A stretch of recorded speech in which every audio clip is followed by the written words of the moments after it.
নমস্কার বন্ধুরা, কেমন আছেন? আশা করি ভালোই আছেন। তো আমি এখানে ভাত নিয়ে নিয়েছি, ভাত দিয়ে একটা পরোটা রেসিপি করব। তো রেসিপিটা ভালো লাগলে লাইক, শেয়ার, কমেন্ট করে দেবেন। চ্যানেলটাকে ফলো করতে ভুলবেন না। তো আমি এখানে হিং নিয়েছি, ময়দা, চালের গুঁড়ো,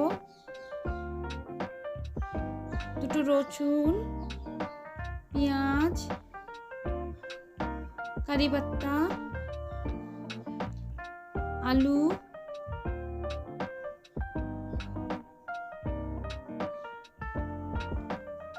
তো আমি এখন আলুটা কেটে সিদ্ধ বসিয়ে দেবো।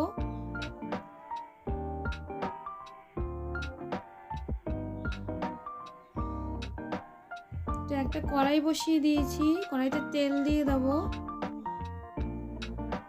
কুচিয়ে রাখা পেঁয়াজটা দিয়ে দেবো। তো পেঁয়াজটা আমি ভেজে নেব, বেশি ভাজবো না, হালকা করে ভেজে নেব। রসুনটা আমি খোসা ছাড়াইনি, আমি এমনি দিয়েছি, আপনারা চাইলে খোসাটা ছাড়িয়েও দিতে পারেন।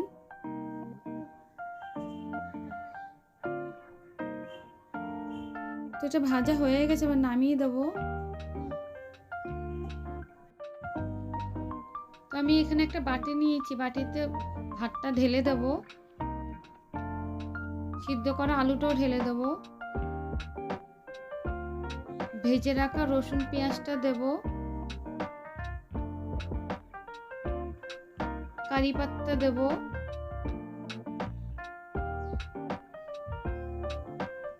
চিনি দিয়ে দেব, স্বাদ অনুযায়ী নুন দেব,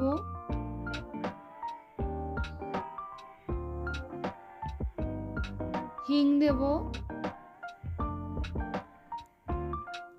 চালের গুঁড়োটা ঢেলে দেব,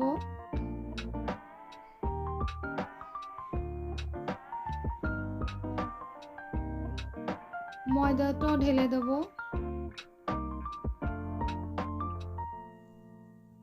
সব বেটে নিয়ে আসবো। তো আমি এরকম করে বেটে নিয়েছি সব, বেশি ঘনও না, কিছু পাতলাও না। ফেটিয়ে রাখা দুটো ডিম দেব,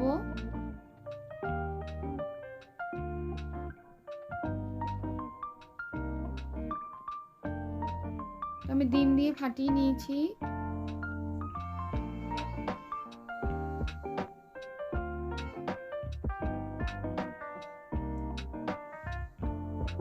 তাই পরোটাটা এবার বানিয়ে নেব। চাটু বসিয়ে দেবো,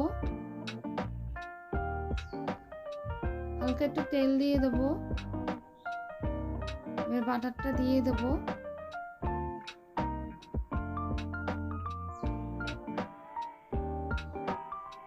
এখানে বেশি তেল লাগে না, কম তেলে হয়ে যায়।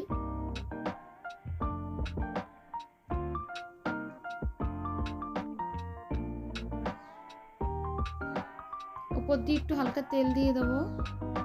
এবার পরোটাটা উল্টিয়ে দেবো।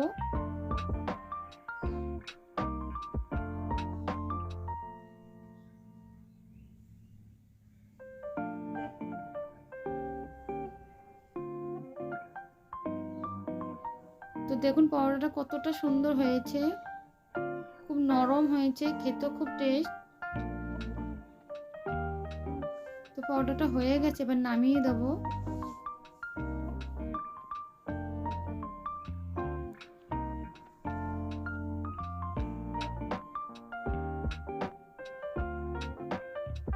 এরকম করে আমি আরো দুটো পরোটা ভেজে নেব।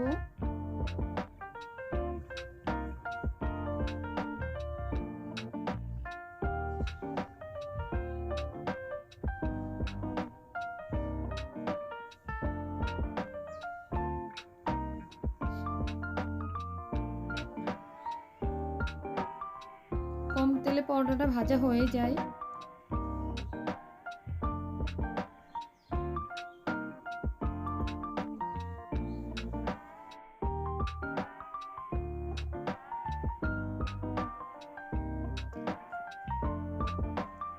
তো পরোটা রেসিপিটা কেমন লেগেছে অবশ্যই কমেন্ট করে জানাবেন, আর ভিডিওটা লাইক, শেয়ার, কমেন্ট করে দেবেন।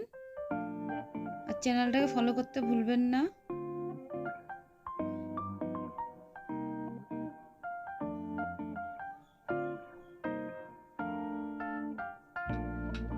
তো অন্য কোনো রেসিপি নিয়ে আসবো। আজকের মতন নমস্কার।